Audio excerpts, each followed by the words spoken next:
이제 이번에는 어떤 질환인지 좀 말씀 부탁드리겠습니다. 이번에 보여드릴 분은 이제 회전근개 파열을 가지고 계신 환자분을 좀 보여드릴 텐데요. 회전근개 파열은 어쩌다가 이렇게 생기는 걸까요?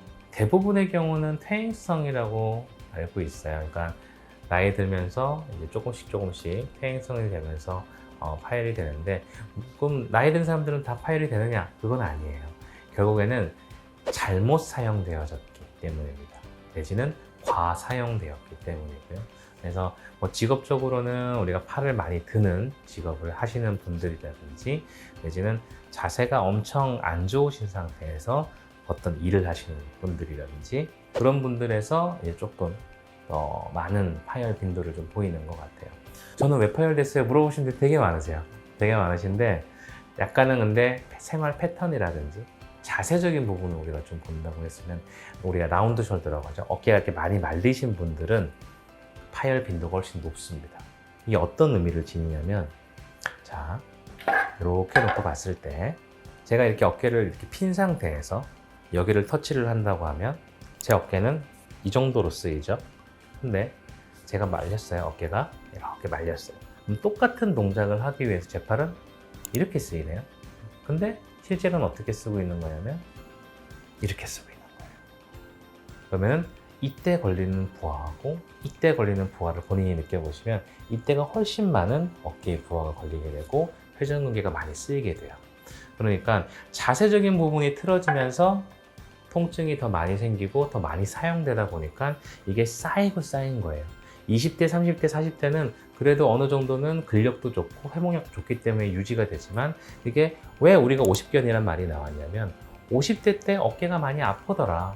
예전에는 우리가 진단 기술이라든지 진단 장비, MRI, 초음파 같은 장비가 발전되지 않아서 그냥 어깨가 아프면 다 50견이라고 얘기를 했어요. 근데 지금은 이제 진단 기술이 발전되다 보니까 50견이 아니고 그게 회전근개 파열이었고 그게 석회성 건염이었고, 그런 걸로 진단이 자꾸 되는 거죠. 결국에는 이런 사소한 동작들, 사소한 자세적인 부분이 우리 힘줄을 더 많이 쓰이게 하고, 그러면서 과사용되면서 힘줄의 퇴행성 변화가 더 빨리 진행이 하고 파열까지 진행되는 거라고 생각을 하시면 좋을 것 같아요. 이분도 마찬가지로 거의 한 3년 정도 어깨 통증을 가지고 계셨어요. 그래서 부분 파열 얘기를 처음에 듣고 계속 치료를 했어요. 주사 치료도 하고 뭐 도수 치료도 받고 뭐 하라는 치료들은 다 하셨는데 전혀 호전은 안 되고 뭐 점점점 악화되는 양상으로 해서 저한테 오셨어요.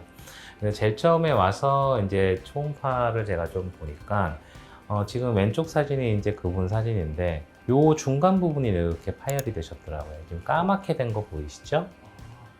원래는 힘줄이라는 애들은 초음파상에서 이렇게 하얗게 쭉 하고 다 채워져 있어야 되는데 이제 힘줄이 파열이 됐어요. 완전히 끊어지기 바로 직전, 너덜너덜한 상태로 파열이 되셨는데, 환자분은 이제 수술은 조금 자기가 사업상으로 좀 어렵고 조금 이거를 치료는 좀 하고 싶고 그래서 저한테 이제 오셨어요. 그래서 우선은 그래도 조금 유지되는 부분들이 좀 있어서 제가 이제 골수자극 줄기세포 재행술하고 축소봉합술을 해보자. 그래서 조금 비수술적으로 얘를 치료를 해보자고 해서 시술을 했던 케이스고, 이분 같은 경우 지금 보시면 보통 우리가 조직이 치유되는데 한 3개월 정도 걸리거든요. 그래서 작년 12월에 우리가 시술을 했던 분인데, 이거는 시술 후 3개월, 3월 달에 촬영한 팔로우업 사진이고요. 이렇게 파열이 됐던 부위가 이런 식으로 지금 치유가 된 케이스예요. 그래서 환자분은 지금도 엄청 만족하시고 뭐 골프도 지금 잘 치고 계시고 했던 케이스고요. 치료되는 과정들을 하나만 좀 보여드리면, 동영상을 이렇게 보여드릴 건데요. 초음파 동영상이고요. 이 사진을 보면은 이렇게 이제 뼈가 있고요. 여기가 힘줄이 안 좋은 부위고 거기에 가이드가 삽입이 돼서 끝에만 돌아가면서 뼈에다가 구멍을 뚫는 작업을 하게 되어 있습니다. 보시면 끝에만 살짝 뭔가 움직이는 게 보이시죠? 그래서 뼈 힘줄 안 좋은 부위를 타겟팅해서 뼈에다가 구멍을 뚫어주게 되고, 이걸 설명하는 애니메이션 영상이 있는데 그것도 잠깐 보여드릴게요.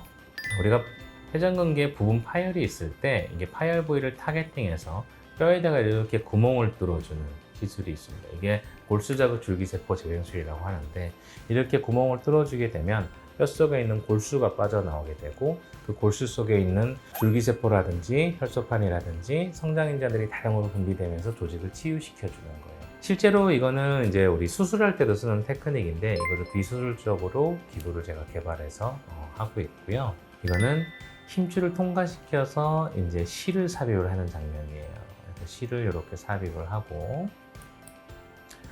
이렇게 실이 남거든요. 우리가 돌기가 있는 실을 쓰는데 이렇게 잡아 당기면서 파열 부위를 좁혀준다고 생각하시면 돼요. 하고 나면 이게 시술을 하고 나서 이제 어깨에 선생님이 이런 실들을 이만큼 많이 쓰게 돼 있어요. 이거는 이제 아까 얘기했던 우리가 축소봉합술이라고 하는 시술 장면을 찍은 사진인데 우리가 돌기가 있는 실이 있어요. 돌기가 있는 실을 파열 부위를 통과시켜서 삽입시켜주고 그 다음에 끝을 고정한 상태에서 이렇게 당겨주면 파열 부위를 축소시킬 수 있거든요. 그걸 격자 모양으로 이렇게 삽입을 해가지고 이렇게 조여준다고 생각을 하시면 돼요. 그래서 지금 보면은 이런 식으로 실들이 이게 3차원적으로 엮이기 때문에 아주 단단하게 고정이 된다고 생각을 하시면 될 것 같습니다. 이 돌기 있는 실은 녹는 실이에요. 이 녹는 실이기 때문에 따로 빼거나 하실 필요는 없고 한 3개월 정도 체내에서 유지되다가 이제 녹게 되고요. 얘가 녹으면서 또 우리 조직 치유되는 데 도움이 돼요. 이 콜라겐 형성을 촉진시키기 때문에 힘줄 재생에도 도움이 많이 됩니다. 파열되어 있으면 이렇게 떨어지는 상태잖아요. 네. 그럼 이게 붙으면 저절로 자기끼리 이렇게 합체가 되는 건가요? 우리 상처를 생각해 보시면 좋을 것 같아요. 우리 상처가 이렇게 났으면 피부에 우리가 뭐 페인 상처라든지 우리가 봉합하지 않아도 어느 정도 냅두면은 알아서 재생이 되죠. 그죠?